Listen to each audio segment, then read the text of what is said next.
Hey friends, how are you? It's your girl Jennifer Terri. I'm still here. Yeah. I'm going to update you for the month of July. This is consolidated.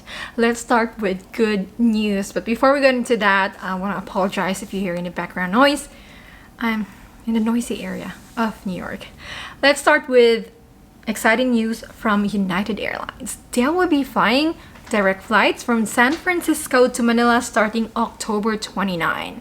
This is the very first time, the only US carrier that will offer direct flights to the Philippines. And this San Francisco to Manila direct flight will be operating daily using their largest aircraft, the Boeing 777-300ER, with 60 seats on business, 24 in premium, and 266 on economy. Yay! With this competition, we're hoping that the flights would go down, or at least it would encourage, especially its direct competitor, PAL, to improve their services, right? Currently, they fly daily as well, San Francisco to Manila, double daily flights from LA, several weekly flights to New York and Honolulu. Also in Davao for kababayans there, if you want to fly direct there, the airport authority in Davao is also in discussion with Cathay Pacific and Xiamen Air to revive their flights tour from Hong Kong and Shenzhen, China. That's still in discussion currently. Airlines that are operating there are Singapore Airlines or Scoot, flies direct to Singapore, and then Qatar Airways to Doha with a layover in Manila. My experience flying international in Davao was good. I was glad I skipped Manila. The only difference really is everything is quicker because it's small, but you have to pay a terminal fee of 700 pesos. So that was fine. But the immigration is just as strict as they are in Manila. I'll tell you about it in another video. Moving on, airport protocols. You probably heard of it. We'll be taking off our shoes whenever we depart the country. Yep, the shoe removal policy has returned in AIA last July 10. According to Manila Airport Authority, this is an enhanced security inspection. Last year, December, 7 months ago, they removed that policy to make more room because the airport is small. And a lot of people were traveling then, so they removed that policy and then they resumed it. So basically, you arrive at the airport, you don't have to go through scanning when you enter. So check in, immigration, take off your shoes, scan your bags. So wear easily removable shoes, avoid complex lacing or buckling to expedite your screening process. Well, the Office of the Transportation reassures us that there is no threat. The threat is low. But regardless of the security condition level, we will be proactive. Wow, proactive. That's new. We will be proactive and implement this policy. Okay. Well, although many airports in the world have opted out this policy in order to speed up the security process, a lot of people have some people have questioned that. Why are we reimposing this policy? Is there a threat? A local city mayor questioned this move, saying, is there data on footwear risk? Is there intel on threats?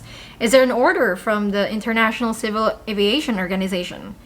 Yeah, they say it's not the great time to reimpose this policy when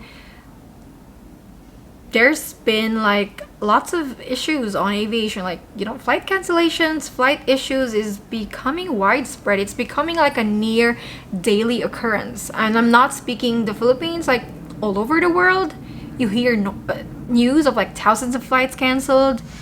Yeah, it's so many issues right now. Lastly, COVID protocols. I know this is your concern when you go to my channel. Nothing has changed. If you're fully vaccinated, you just need to register to e-travel. Yes, e-travel for everybody who is arriving, and then for Filipinos when you're leaving.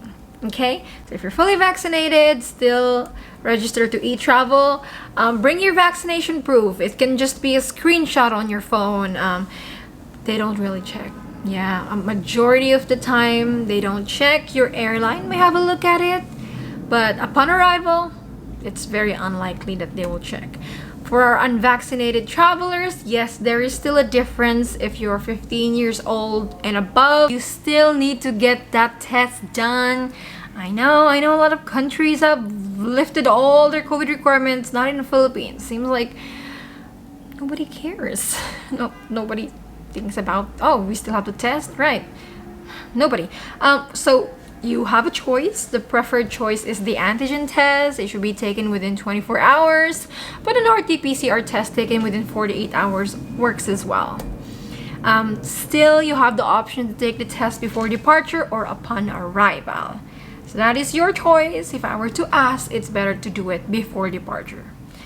How much? I asked BOQ about this, and they said that they have no control over the cost. Rapid antigen tests usually in the Philippines cost within 1,500 pesos. I understand that they can be really very expensive these days. Abroad, one family paid $360 to get their test done. So, well, if you're confident you don't have the symptoms, you can get the test upon arrival, which would be a lot cheaper. Or you could do the DIY test kit, but you have to collaborate with some company. They'll have to issue a certificate. One experience that was shared in our previous video by UDCM, they were refused boarding by Emirates or because they couldn't show a negative test result. With or without a test, you should be allowed to board because you have the option to take it upon arrival. So I hope you're filing your complaint UDCM to Emirates, because even their website says you can get the test done upon arrival. So no airline should refuse you boarding for not having a test result. But also be warned, guys, if you're unvaccinated and you want to take the test upon arrival, if you test positive, you could be sent to quarantine. Yeah, it's a real thing. Hotel quarantine still exists. One of our subscribers, Stephen Austin, shared to us that he tested positive last June 9 and he was sent to quarantine. He had no symptoms. He was stuck in quarantine until the 20th. Why the 20th? Why is it so long?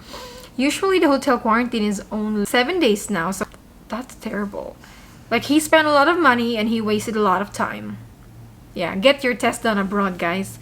If you're unvaccinated, yeah, it's much better because quarantine still exists. I know, it's ridiculous. So that is all the update I can share for July. I'll make another one for like immigration. Thank you so much for sticking with me. If you've traveled soon, comment down below. I'm sorry for being inactive, but your girl has been traveling. I've left the country, the Philippines, like more than a month ago. And I'm currently in New York. And if you want to hang out, contact me. Char. Wow. Yeah, that's all. Thank you so much. I'll see you with another update.